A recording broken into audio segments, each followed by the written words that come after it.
There. Okay, today we are going to do some exercises and go exploring with our first building block. And our first building block, I was supposed to tell you first. For this series of lessons, there are no prerequisites.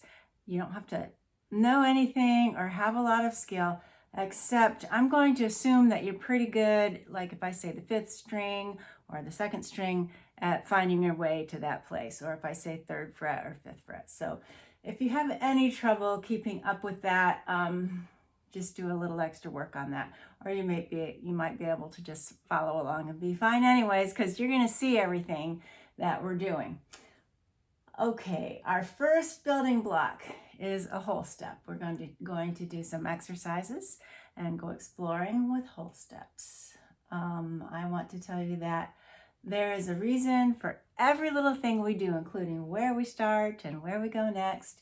And all those reasons will become clear after a few more lessons. It's much easier to explain them after we learn a few more building blocks. If you've done this kind of work before, or for any reason you think, wow, this is just like too easy, I'm going to be bored after 30 seconds. I want you to know that this is an excellent time to develop things like technique.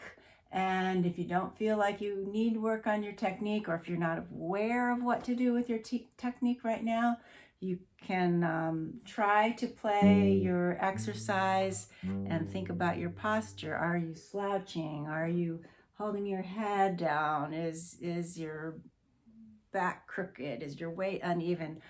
There's always something you can improve. You can improve your attack, dynamics, tone, duration. There's all these elements of music that can be improved. And in order to be a musician who can use those elements of music, you need to practice them when you're playing something easy like this. So if the exercise becomes easy, start doing your exercise very well and focus on something that you need to improve. Okay, so let's look at this first building block, which is called a whole step. We're going to start on the sixth string, this one here, and we're going to start on the third fret. When I first show it to you, I'm going to show it with one finger. Later on, we play it like this, but when I first show it to you, I use one finger so that it's easier to see clearly exactly what frets I'm playing. I'm going to, again, I'm on the sixth string, third fret. I'm going to pluck that string, and then I'm going to move 2 frets higher, and then back down. That is our first exercise. That is a whole step. So wherever you start, 2 frets higher is a whole step. And what we're going to do for our exercise, well, let's talk about fingering next. If you're new at this, I think you should play with finger 1 here and finger 3 here. So that's index finger, ring finger. And let your other fingers just relax as much as possible. It's good to keep your wrist as straight as possible. I'll have some other videos about technique, but go ahead and catch yourself right now if you're doing this. It is a hard thing to work on, but I'll put some other, if technique is an issue, I don't want to spend a lot of time on it here. I want to focus on the topic, but I will put a link in the description with my other lessons for technique. And I think we're going to have to have a series about technique too, so you have plenty of opportunity to work on technique. So come up here with a straight wrist, and if you can, I'll show you how it looks from the back too. And then after you've played your exercise from our first starting place, then I want you to move your index finger down to the 5th string, stay in the same fret, and play the same shape there. 2 frets higher. And then I want you, if you're having trouble doing it physically, don't worry about that now. I'll show you the back and that might help. And then you move down to the 4th string, same fret. Whoops. And then you move down to the 3rd string. Same idea. Okay, same shape. In case I want to show you, since some of you might be brand new right now, what my hand looks like in the back. I want you to see how much motion there is here. My thumb is staying planted, but the rest of my hand is moving quite a bit. There is a very proper way of playing classical technique where your thumb is more in the middle and your hand doesn't move much.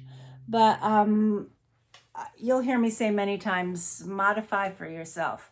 I'm older now. I've had some injuries, and I want you to see, actually, if you're ever having trouble, it's totally okay to move your hand a lot.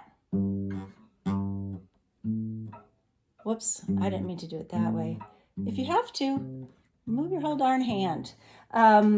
That's not going to be a good technique if you want to, shred and play some really fast solos or something. But most of this audience aren't going that direction. Let's see. Oh, so what we want to do is do what we just did in as many places as possible. We're not playing on the 1st or 2nd string yet. So I want you to move up a fret, and now we're starting on the 4th fret, 6th string. You might find with this, it's actually a little easier the higher up the neck you get, because you don't have to reach as far. And then 3rd string. There's a reason why we're stopping here, and you'll understand that after a few more lessons. And you keep going higher and higher. You'll notice that your technique might change, and this is a good time to develop that, so it doesn't present a problem the first time you're playing up here. What was I going to say? If you've been around and you've played guitar a while, play this exercise with finger 2 and 4, and that'll make it more challenging and give your pinky some good exercise. Okay, and you can also go down lower and play it as low as you can on those 4 strings. And remember, I'm just worried that you're going to think it's too easy and it's not important.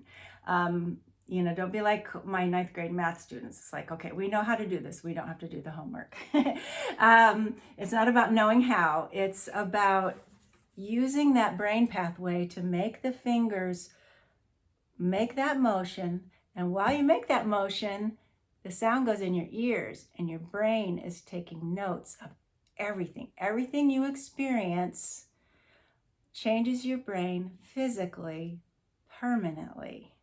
And so from the motion that you're making and what your brain's doing to make the motion to the sound that's coming back to your ears, it's recorded. And that neurological pathway is becoming, less of a path and more of a highway. And that's part of that innate development that we're talking about. So it's important to do it a lot and to do it everywhere, high and low. Okay, so that's it for this lesson about the first exercise, which is about whole steps, our first building block. And our next lesson, our next exercise will be about half steps. I'll see you then. Bye.